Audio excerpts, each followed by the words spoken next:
بادشاہ وزیر کے گھر پہنچا. وزیر نے کھانا تیار کرانا شروع کیا. بادشاہ کو بھوک لگی, اس نے مطالبہ کیا کھانا پیش کرو بھائی. کہا صبر کریں, آپ کے شایان شان کھانا تیار کیا جا رہا ہے. دوپہر کا وقت آ گیا, کھانا پیش کرو, ذرا اور انتظار کرے. کھانا ابھی تیار نہیں ہوا, آپ کے شان کے مطابق کھانا اور اتنی جلدی تیار ہو جائے. ظہر سے عصر کا وقت ہوا, عصر سے مغرب, مغرب سے عشاء. بادشاہ جو ہر وقت کھاتا پیتا رہنے والا انسان, اس کو بھوک کہاں برداشت ہو. کہا ارے بڑے بیوقوف نکلے یار, تم تو مجھے بھوکے مار دو گے, لاؤ تو صحیح کھانا. وزیر نے کہا کہ آپ کی شان کے مطابق کھانا ابھی تیار تو نہیں ہوا ہے, ہاں اگر آپ کہیں تو جو کچھ گھر میں ابھی موجود ہے وہ پیش کر دیتا ہوں. بادشاہ نے کہا لاؤ بھائی جو کچھ ہے پیش کرو, میری جان جانے کو ہے. وزیر نے وہی روٹی, وہی چٹنی جو روز کے اس کے کھانے تھے اس نے پیش کیا. بادشاہ بھوکا تھا, شکم سیر ہو کر کھایا, بہت مزے سے کھایا. جب کھانا کھا چکا تو اب وزیر نے کہا کہ آپ کی شان کے مطابق جو ہم نے کھانا تیار کروایا وہ پک چکا ہے, اب کھانا حاضر ہے. دسترخوان پہ کھانا لگایا گیا, بہترین اور عمدہ قسم کے کھانے. بادشاہ نے کہا بھائی پیٹ میں اب جگہ نہیں ہے, میں تو روٹی چٹنی بہت کھا چکا ہوں. وزیر سے پوچھتا ہے کہ بھائی وہ تمہارا لذیذ کھانا کون سا ہے؟ وزیر نے کہا کہ بادشاہ سلامت, لطف اندوز کھانا وہ ہوتا ہے جب شدت کی بھوک لگی ہو اور بھوک کی حالت میں جو کچھ میسر ہو اس کو کھایا جائے. اس میں جو لطف ہے وہ عمدہ قسم کی بریانی میں نہیں ہے. میں کھانا تب کھاتا ہوں جب مجھے بھوک شدید لگتی ہے. کتنا مزہ آیا آپ کو کھانے میں جب بھوک لگی تھی؟ بادشاہ نے کہا واقعتاً تم ٹھیک کہتے ہو بھائی, بہت مزہ آیا, اتنا مزیدار کھانا تو میں نے کبھی کھایا ہی نہیں تھا. اور جو دوسری بات ہے کہ ہر مہینے شادی. وزیر نے کہا کہ بھائی آپ تو بادشاہ ہیں, آپ کے پاس بیویوں کی فراوانی ہے, میں تو بہت دور رہتا ہوں, مہینے میں ایک بار گھر جانا ہوتا ہے اور پھر ایک رات گزرتی ہے. میری وہ رات ایسی ہوتی ہے جیسے کوئی نوجوان شخص جس کی شادی کی پہلی رات ہو, اس لیے میرے ہر مہینے کی وہ پہلی رات وہ میری شادی کی رات ہوتی ہے. بادشاہ نے کہا یہ بھی تم صحیح کہتے ہو. میرے بھائیوں, بزرگوں اور دوستوں, حضرت نے یہ واقعہ بیان کیا ہے, اس کے ضمن میں یہ عبرت بیان کی ہے کہ اللہ سبحانہ و تعالی نے جس بندے کو جس حال میں رکھا ہے اس کے لیے وہی مناسب ہے.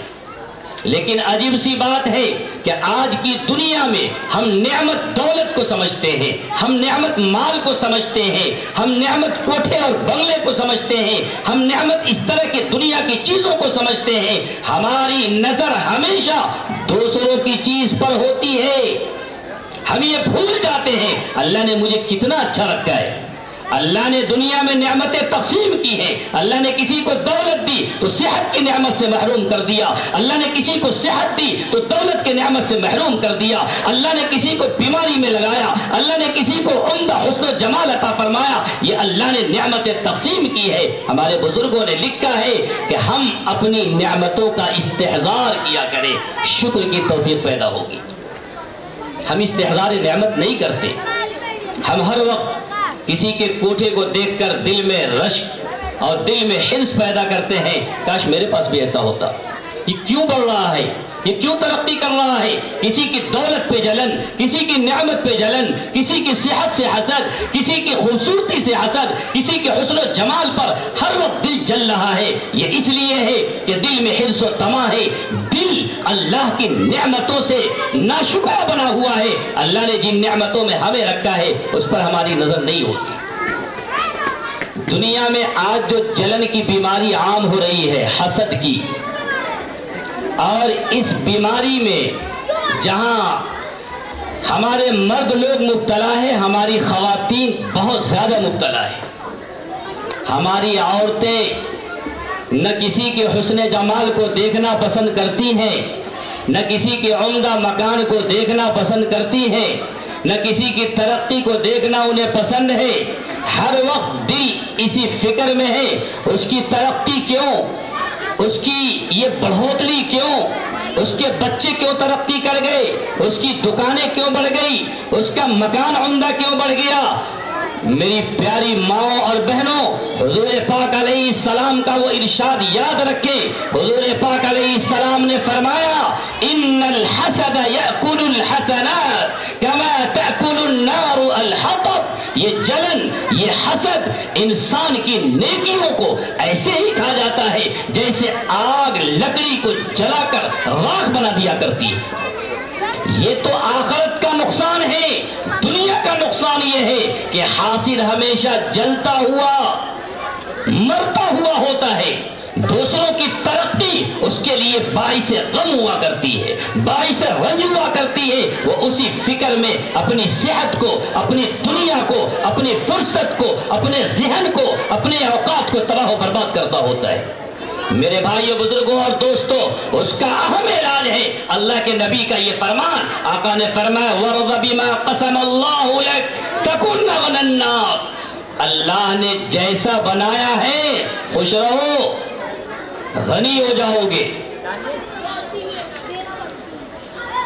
کیسے خوشی حاصل ہوگی؟ قناعت کے ذریعے حاصل ہوگی. قناعت کہتے ہیں مناسب اور جائز تدبیروں کے ذریعے اللہ نے جو کچھ دے دیا اس پر مطمئن رہنا.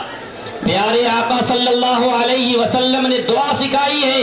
ہم دعا مانگا کریں اللہ سے, اللہم قنعنی بما رزقتنی ولا تذہب طلبی الی شیء صرفتہ عنی. اے اللہ, جو کچھ آپ نے مجھے دیا ہے میرے دل کو مطمئن کر دے. واقعتاً یہ دعا کون سکھا سکتا ہے؟ یہ حضور پاک علیہ الصلاۃ والتسلیم کے نبی ہونے کی, حضور پاک علیہ الصلاۃ والتسلیم کا ایک اہم معجزہ ہے. حضور پاک علیہ السلام کی جو مسنون دعائیں ہیں, آپ قربان ہو جائیں انہیں پڑھ کر. ہمارا کبھی خیال نہیں جا سکتا, ذہن نہیں جا سکتا, ہماری سوچ نہیں پہنچ سکتی کہ اللہ کے نبی نے ہمیں کیسی کیسی دعائیں سکھائی ہیں. تو میرے دوستو, قناعت کی صفت پیدا کرے, قناعت کی صفت پیدا کرے. اور یہ جو آقا نے فرمایا رضا بالقضاء, اللہ کی تقدیر پر راضی رہنا, اللہ کی تقدیر پر راضی رہنا. ایک واقعہ آپ کو سناؤں. حضرت موسیٰ علیہ الصلاۃ والتسلیم کے بارے میں قرآن پاک نے سورہ قصص کے اندر بہت تفصیل کے ساتھ بیان کیا ہے. دو چیزیں یاد رکھیں, ایک ہے تدبیر اور ایک ہے تقدیر. بندے کا کام ہے تدبیر اختیار کرنا, جائز حد کے اندر رہتے ہوئے, حدود شرع کے دائرے میں رہتے ہوئے, لیکن دل کی سوئی اللہ کی طرف ہونی چاہیے. ہوگا وہ جو اللہ چاہیں گے. ہم نے ایک بیمار کے لیے, اس کے علاج کے لیے جو کچھ ہونا تھا, جتنے ہمارے بس میں تھا, سب ہم نے انتظام کر دیا. بیمار شفا یاب نہیں ہوا. ایک مومن, ایک مسلم جس کے دل کے عقیدے درست ہیں, جس کے دل کا سوئی اللہ کی طرف ہے, وہ یہ سمجھے گا کہ اللہ کو اس کی صحت منظور نہیں تھی, اللہ کی مشیت یہ تھی کہ اس کو موت آ جائے. ایمان والوں کے لیے تقدیر کا سہارا اتنا بڑا انعام ہے کہ آپ یاد رکھیں دنیا کی کسی قوم کے پاس یہ ہتھیار نہیں ہے. ہم پڑھتے ہیں کلمہ والقدر خیرہ وشرہ من اللہ تعالی والبعث بعد الموت. ایک حدیث کے اندر حضور پاک علیہ السلام نے فرمایا فَإِنْ أَصَابَكَ شَيْءٌ فَلَا تَقُلْ لَوْ أَنِّي فَعَلْتُ لَكَانَ كَذَا وَكَذَا. اگر کبھی کوئی واقعہ پیش آ جائے تو یہ مت کہو میں یوں کرتا تو یوں ہو جاتا, یوں کرتا تو یوں ہو جاتا, میں فلانے ڈاکٹر کو دکھاتا تو مریض شفا یاب ہو جاتا. ہرگز نہیں. ولیکن قل قدر اللہ وما شاء فعل. کہو اللہ نے یہی مقدر کیا تھا, اللہ کی یہی مشیت تھی. اس لیے فَإِنَّ لَوْ تَفْتَحُ عَمَلَ الشَّيْطَانِ, لفظ لو, اگر, مگر یہ شیطان کے دروازے کو کھولتا ہے. میرے بھائیوں، بزرگوں اور دوستوں، حضرت موسیٰ علیہ الصلاۃ والتسلیم کے قتل کے لیے فرعون نے جو سازش رچی تھی، اللہ نے موسیٰ علیہ السلام کی حفاظت کی فرعون کے محل میں، اور وہ جو سامری ہے جو بعد میں بت پرستی میں مبتلا ہوا وہ بھی محفوظ ہو گیا تھا۔ اس کی ماں نے اس کو ایک جنگل میں ڈال دیا، اس کی پرورش کی جبرائیل نے، موسیٰ علیہ السلام کی پرورش کی فرعون نے۔ اللہ کی عجیب و غریب مشیت، فَمُوسَى الَّذِي رَبَّاهُ جِبْرِيلُ كَافِرٌ وَمُوسَى الَّذِي رَبَّاهُ فِرْعَوْنُ مُرْسَلٌ، جس کو فرعون نے پالا تھا وہ اللہ کا پیغمبر برگزیدہ اور اولو العزم پیغمبر بنا، اور وہ موسیٰ جس کو پالا تھا جبرائیل نے، جس کی پرورش کی تھی جبرائیل نے، وہ کافر اور نافرمان بن گیا۔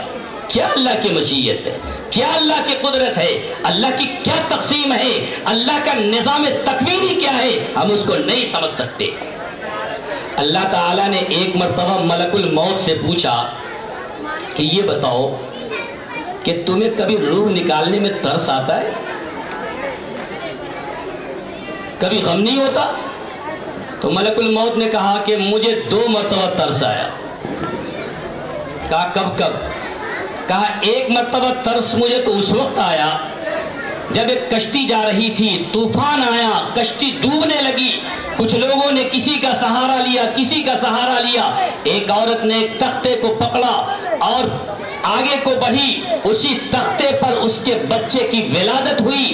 اللہ کا حکم آیا کہ اس عورت کی جان نکال لی جائے، میں نے اس عورت کی روح قبض کی، مجھے بڑا رحم آیا کہ یہ بچہ اس دریا کے اندر بے سہارا ہے، نہ اس کے خاندان کے لوگ ہیں، نہ اس کے چچا ہیں، نہ خالو ہے، نہ کوئی اور ہے، کیسے پلے گا یہ، اس کی زندگی کا کیا ہوگا؟ مجھے بڑا رحم آیا کہ اللہ کی حکمت کیا ہے، یہ اللہ کا فیصلہ کیسا ہے۔ اللہ نے پوچھا بتاؤ دوبارہ کب تمہیں ترس آیا؟ ملک الموت نے کہا کہ مجھے دوبارہ رحم اس وقت آیا ایک بندے نے اپنی پوری زندگی کی محنت صرف کر کے جنت بنوائی، جب وہ جنت میں داخل ہونے لگا، ایک قدم اندر ایک قدم باہر، آپ کا حکم آیا کہ اس کی روح نکال لو، مجھے بڑا ترس آیا کہ کم از کم یہ جنت تو دیکھ لیتا اپنی۔ تو اللہ نے فرمایا کہ ایک ہی بندے پر تمہیں ترس آیا، وہ وہی بچہ ہے جس پر تم نے ترس کھایا تھا، وہی بچہ ہے جو بادشاہ بنا ہے، جس کی ماں کے روح کو نکالنے پر تمہیں ترس آیا تھا اس بچے کی وجہ سے، وہ وہی بچہ ہے جس کا نام ہے شداد۔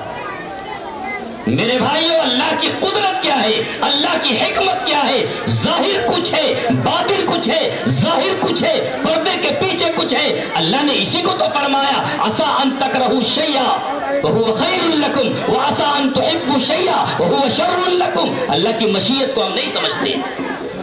یاد رکھیں، اگر ہم چاہتے ہیں کہ ہمیں اللہ تعالی غنی بنا دے تو ہمیں اللہ کے فیصلے پر راضی رہنا چاہیے۔ میرا وقت ہونے جا رہا ہے، بس آگے کی بات پوری کروں۔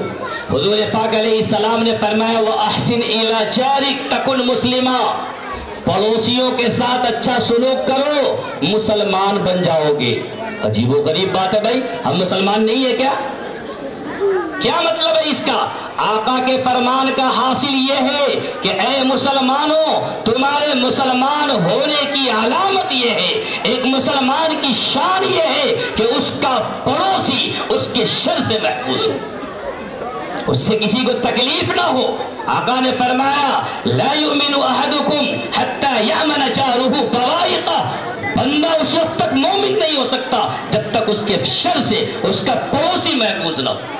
میرے دوستو، پڑوسی کے بارے میں تو جبرائیل امی اتنی وصیت کیا کرتے تھے کہ آقا فرماتے ہیں کہ مجھے یہ اندیشہ ہوا کہ کہیں وارث نہ بنا دے۔